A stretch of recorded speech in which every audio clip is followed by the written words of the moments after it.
Okay, so imagine you need to get your head around the basic rules for businesses in another country fast. Make sense of potentially complicated legal stuff without spending weeks reading. Yeah, legal text can be really dense. Exactly. So our mission today is to cut through that.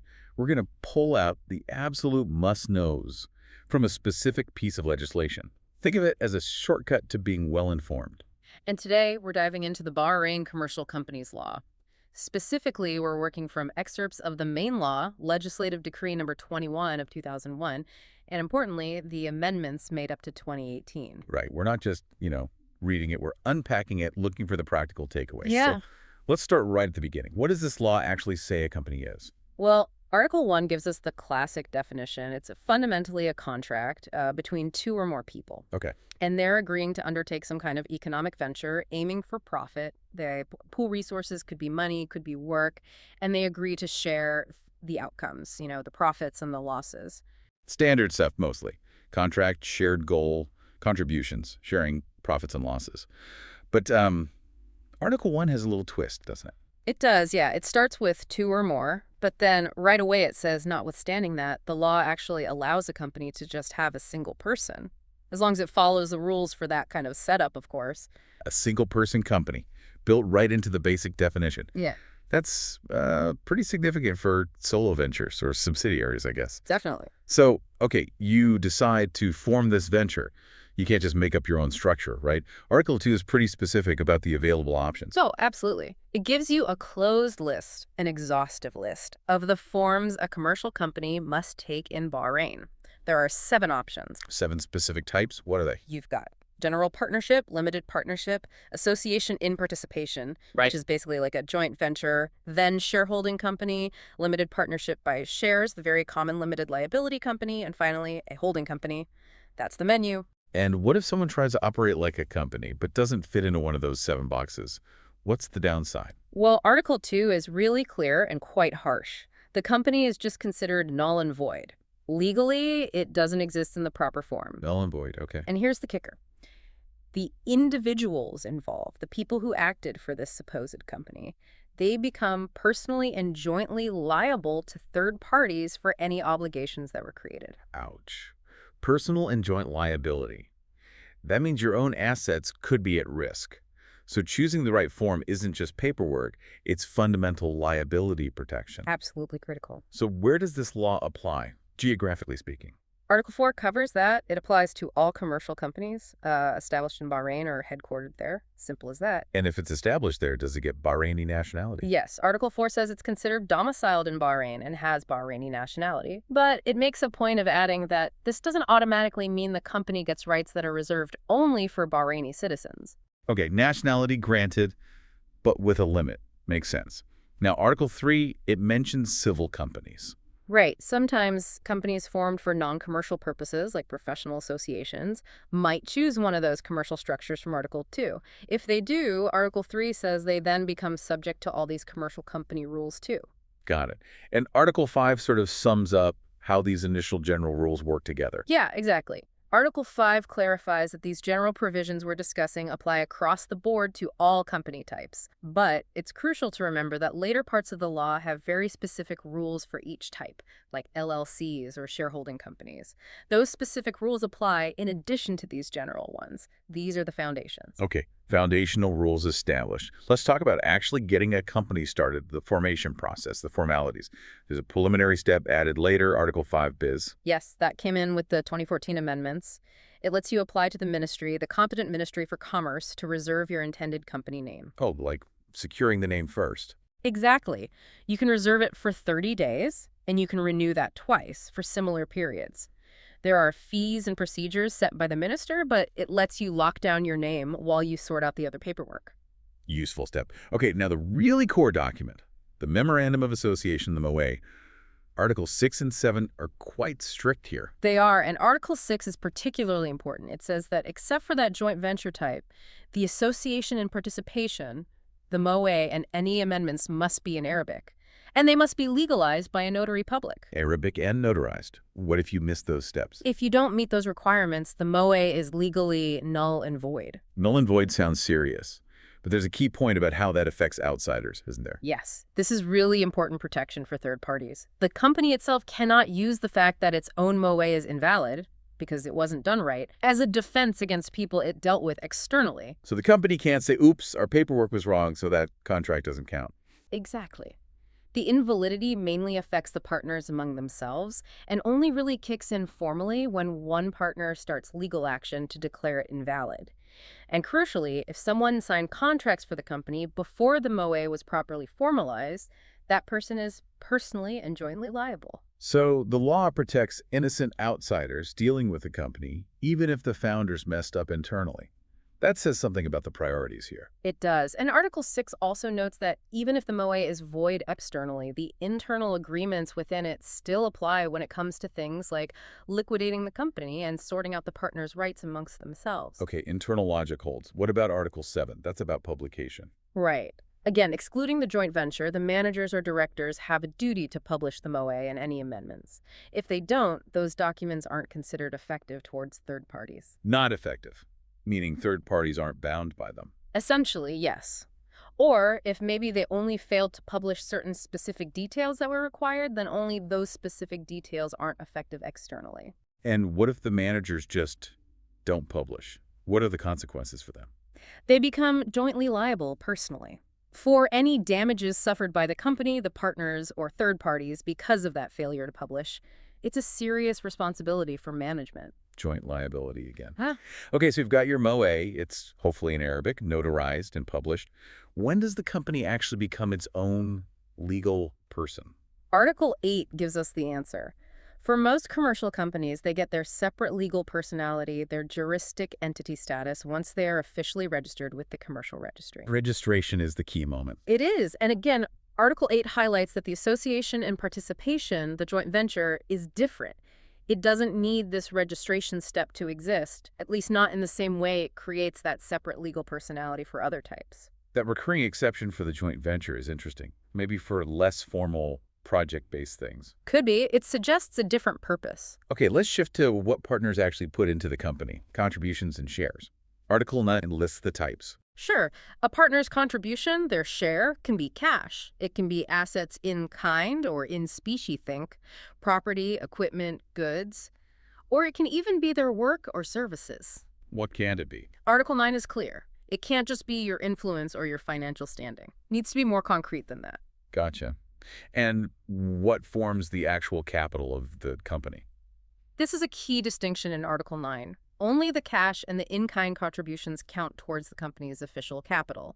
Work is valuable, and it gets you a share of profits, but it doesn't form part of the capital base itself. Okay, capital is tangible value. What if the agreement doesn't say anything about the value of different shares? Article 10. The default rule, unless the MOA or custom says otherwise, is that all partners' shares are considered equal in value. And once contributed, they're treated as owned by the company, not just loaned or used. And partners really have to follow through on what they promised to contribute, right? Article 11. Absolutely. A partner owes the company the value they committed. If they're late delivering the cash or the asset, they're liable for any damages the company suffers because of that delay. If the compensation wasn't pre-agreed, a court can decide it. Makes sense. Your promise matters. Now, those in-kind shares, contributing assets. Article 12 gets specific depending on the asset type. It does. If you're contributing ownership, like a title to property, or a right to use property, usufruct, or some other in-kind right, then the rules for bill of sale apply. Meaning things like proper transfer procedures, registration if needed for that asset, and the contributing partner effectively guarantees the asset against defects or problems, much like if they were selling it. Okay. What if it's just the use of assets, not ownership? If it's the right to use funds or other movable assets, the usufruct Article 12 says the rules for leases apply. So it's treated more like a rental agreement for the period of use. Interesting. So the legal framework depends on exactly what right you're contributing. What if a partner contributes a debt that someone else owes to them? Article 13 covers this tricky one. Yeah, this is a big one. If you contribute a debt owed to you by a third party, your obligation to the company isn't fulfilled until the company actually collects that debt. Wow. And if the debt doesn't get paid when it's due, the partner who contributed it is liable for any damages the company suffers because it couldn't collect. You basically guarantee collection. So you're just handing over an IOU, you're on the hook if it doesn't pay out. That's significant. What about service shares? Article 14. If your contribution is your work, you have to perform the agreed services. And you have to account to the company for any money you earn from those specific services after the company was formed. Those earnings belong to the company. Any exceptions to handing over earnings from services? Yes. Article 14 has a notable one.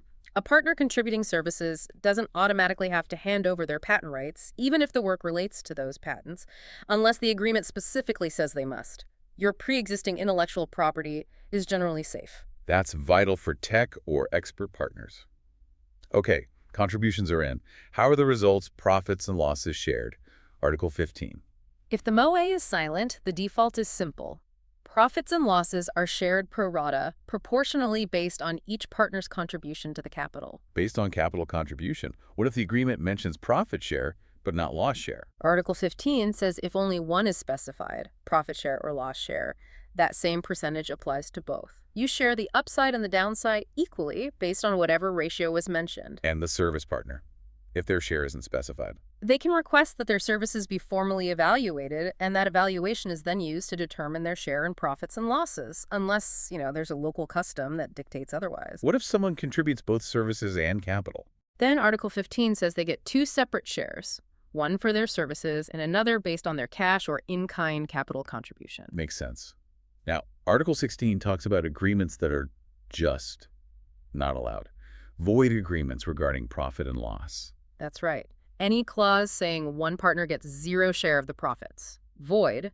Similarly, any clause that completely exempts a partner from all losses, also void.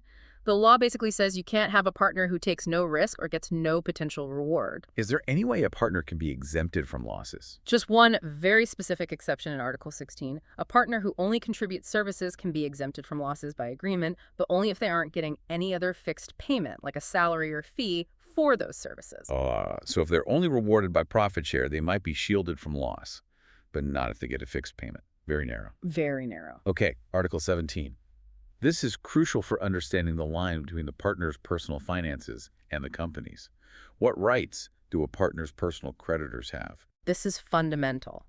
A personal creditor, someone the partner owes money to personally, cannot go after the partner's share in the company's capital to satisfy that debt while the company is running. So the company's core assets are protected from my personal debts. Exactly. The capital is ring-fenced for the company's business and its own creditors. However, the personal creditor can claim the partner's share of the company's profits. How? Either based on the balance sheet showing profits ready to be distributed, or by getting a court order to garnish the partner's profit entitlement. And if the company eventually dissolves, the creditor can take the partner's share of the leftover assets after dissolution.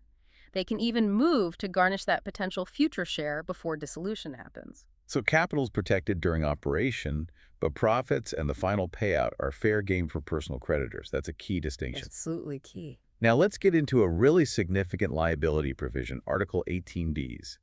This was added or amended later and seems to pack a punch regarding personal accountability. It really does. Article 18 Buzz, shaped by the 2014 and 2018 changes, lays out quite extensive personal liability for certain key people in the company. Who exactly could be liable under this? It could be a promoter involved in setting it up, a partner, the owner of capital in some structures, the company manager, or a board member, depending on the specific type of company, like an LLC or shareholding company. And how much personal liability are we talking about? Is it limited? No, and this is the really critical part. They can be held liable personally, using all their personal funds, for damages caused to the company, to other partners or shareholders, or to third parties. It goes way beyond their investment. All their funds? Yeah. That's serious. It means personal bankruptcy is a real risk. What kind of actions trigger this level of liability? The article lists quite a few specific situations. One is providing false or untrue information about the company's capital, in the MOA, other documents or dealings, if it prejudices financial confidence. Basically misleading people about the company's financial strength. Yes. Another trigger is using the company structure itself for fraud or illegitimate purposes, or treating the company's money as your own personal piggy bank. Mixing personal and company funds. Right. Or failing to separate your personal interest from the company's interest. Big conflict of interest issues. What else? It also covers taking on obligations or should know the company can't possibly meet, or causing the company to incur those obligations through gross negligence or wrongdoing. Same idea applies to causing the company to fail to pay its taxes or government fees if you knew or should have known, or it was due to gross negligence. So reckless financial management or ignoring tax duties can lead to personal liability. Definitely. The list also includes just straight up violating this commercial company's law or the company's own founding documents, the MOA or articles. Okay. And of course, exceeding your authority as a manager or director, committing fraud, or acting with gross negligence in your duties. Is there a general standard too, like a catch-all? Yes, there's a broad one. Not acting as a prudent person would in the same circumstances. That allows for liability based on a general failure of care and judgment. That's quite broad. Now, if a bad decision was approved by, say, the board or shareholders, can an individual manager use that approval as a defense? Article 18 bis anticipates that. It says your liability is not excused just because a resolution was passed approving the action unless you actively opposed it and made sure your objection was recorded in the minutes. You have to actively dissent and get it on record. What if you just weren't at the meeting? Absence isn't an automatic excuse either. You could still be liable unless you can prove you didn't know about the resolution, or you knew but were genuinely unable to object. It really pushes people to be engaged and responsible. Wow, that really heightens the importance of active, informed governance. Yeah. And if multiple people are responsible. The liability can be personal against one individual, or it can be joint if several people committed the violation together. Okay. Now, Article 18, the one before biz, mentions time limits for claims against partners generally. Yes. Article 18 sets a statute of limitations. Claims against partners are time-barred after 5 years. 5 years from when? The clock starts ticking depending on the situation. From the date the company is wound up, or from when a partner withdraws for claims related to that withdrawal, or from when the company was registered if registration was required, or from when the completion of liquidation was registered for claims arising from liquidation. It provides some finality. 5 years. Got it. Let's quickly touch on a few other operational points. Article 18 deals with partners in competing businesses. Right, this was amended too. It basically says a partner can have interests in multiple competing companies. However, the general rule is they can only be involved in managing one of them. Unless the company's own MOA or articles specifically says it's okay to manage competitors. And it's also subject to the broader corporate governance code. So passive investment is usually fine. Active management of competitors needs permission. Okay. Article 19 draws a line between real and fictitious profits. This sounds important. Very important.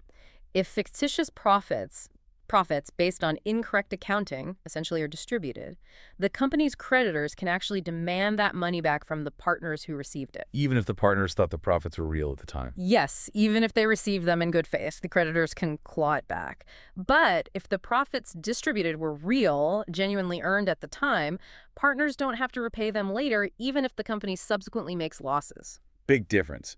Real profits stay yours. Fake profits can be reclaimed. Makes sense. What about people walking out of meetings? Article 20. If a General Assembly meeting starts with the proper quorum, but then some shareholders or partners leave, their departure doesn't invalidate the meeting or any decisions made after they left. The meeting can proceed with those remaining. Prevents disruption tactics. Okay. Articles 21 and 21b give powers to the minister. Yes. Article 21 allows the Minister for Commerce Affairs to issue standard templates for MOAs and Articles of Incorporation.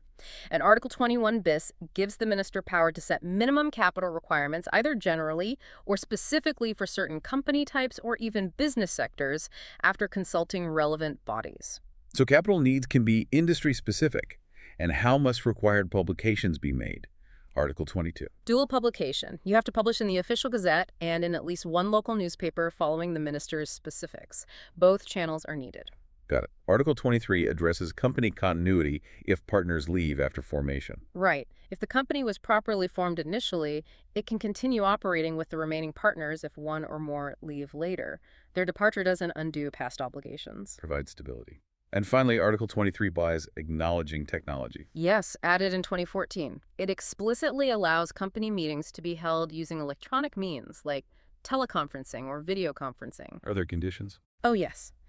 There have to be measures to verify identities, ensure everyone can fully participate, see, hear, speak, discuss, and record statements and votes accurately. The minister can add more requirements too. Any exceptions where electronic meetings aren't allowed? Yes, specifically mentioned General Assembly meetings of public shareholding companies and any voting that the law requires to be done by secret ballot, those still seem to need traditional methods. Okay, so limits for public companies and secret votes. Makes sense. Correct. Wow. We've actually covered a huge amount just from these general provisions. I mean, from the basic definition, the mandatory company types, the serious consequences of getting that wrong.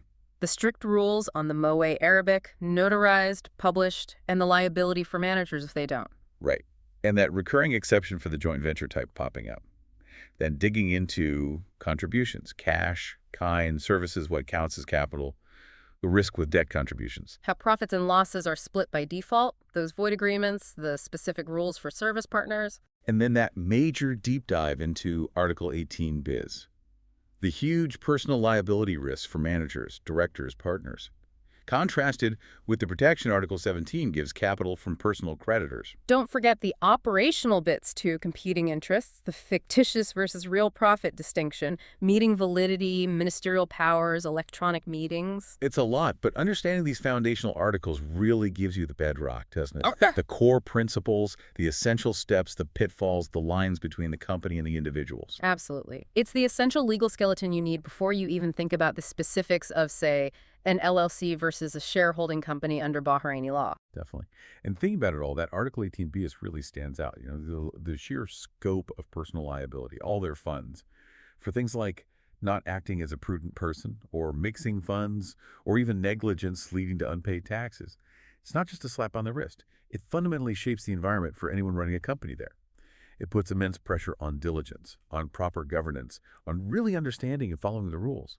That level of personal exposure isn't just a detail. It feels like a core principle of accountability baked right into this law, something anyone involved needs to take very, very seriously.